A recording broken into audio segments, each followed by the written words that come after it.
Hello everyone, and welcome back to another RuneScape video. In this video we'll be continuing the 10 interesting facts about places in RuneScape series. Today I'll be covering the city of Falador. This city has been around since Classic and has a rich history behind it, so let's get right into 10 interesting facts about Falador. Number 10. Low crime rate. This is a fact I figured I should mention because of a similar one from the video about Varrock. Due to the large amount of knights and guards placed around the city, there's very little crime in Falador. This one isn't too surprising because you can't really even go 10 steps without running into some type of guard. The White Knights and Temple Knights are also known to investigate nearly anything that seems strange. This is due to the constant possibility of a Kinshra attack. Number 9. Holiday events. Falador is the most common place to have holiday events hosted. Although they are typically not inside the city itself, they are instead located south of it. It's believed that this is because both free-to-play users and members can get in quickly. I personally remember completing quite a few holiday events there, and the Halloween one from a few years ago has to be my favorite. I'm not talking about the one where you get the Grim Reaper hood, because I just barely missed that one. To this day, I wish I could have gotten it. I guess the spiderweb cape will have to do instead. Number 8. Shield Shop. Cassie's Shield Shop is actually the only shop in RuneScape dedicated to just selling shields. Not too surprisingly, its stock is usually pretty low. A nice, quick, and easy way to earn money is by buying steel kite shields on the Grand Exchange and selling them back to the shop. I imagine this doesn't make you too much, so you'd probably just be wasting your time anyway. Number 7. Player-owned houses. Much like Varrock, it was believed that player-owned houses would be available to buy in the city in RuneScape Classic. Like I mentioned before, the idea was quickly scrapped. The only difference is that this time, some of the houses might have actually been left around. If you visit the east side of Falador, you're able to see these houses and even go inside. It's not confirmed if this actually was their original purpose, but I think it's a pretty safe bet. Number 6. Volcano. On the Devious Mud map, Falador was originally supposed to be located directly next to a volcano. I think it's pretty understandable as to why this was scrapped, especially since Falador is a town about Saradomin. If the original Devious Mud map was used, I imagine the game would have been far different. Chances are the entire lore and game's history would be almost nothing like what we have today. Number 5. The ruler of Asgarnia. This is a fact that I actually didn't know until I started researching this topic. The current ruler of Asgarnia is King Valis, but Sir Amik Vars is ruling in his place.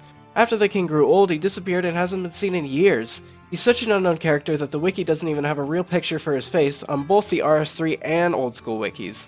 I wouldn't be too surprised if we never hear of this king again. Number 4. Party Room Relocated. This update happened such a long time ago, I bet a lot of you won't even remember. The party room used to be all the way back in Seer's Village. This update happened back in 2007 when the King's Ransom quest was created. It was moved because they wanted to place the courthouse used in the quest directly where the party room was located. Another interesting thing is that the party room was created because players complained that drop parties weren't fair. This is because people would go into them and telegrab everything. The original party room in RuneScape Classic was actually just an empty room with telegrabbing disabled until the creation of RS2. Number 3. No altar. You'd think in a city based completely around the in-game god Saradomin, there would be an altar, right? Wrong. Up until 2009, there was absolutely no altar to be found inside the city. The altar now is located in the second floor of the castle for those of you who wish to use it in the future. Number 2. The Falador Massacre. I'm assuming everyone watching this video has heard of this before, and as a result, it's not number 1. Anyway, if you haven't heard of it, don't worry, I'll give you a quick explanation. On June 6, 2006, a player known as Cursed You got 99 construction. He threw a massive party and invited tons of guests. The party got a little out of control, and he ejected all the guests at the same time. As a result, a few guests were able to attack other players. The most notorious player known for this was Duriel321. This went on for quite some time as no J-mods were on at the time, so player moderators had to warn other players to put their items in the bank. When they finally realized what was happening, both Duriel321 and Cursed You were banned. Although Cursed You was not banned for what he did at the house party, he was banned later for real-world trading. If you'd like to read more about this, then there's tons of information about it online, and I may make my own video about it in the future.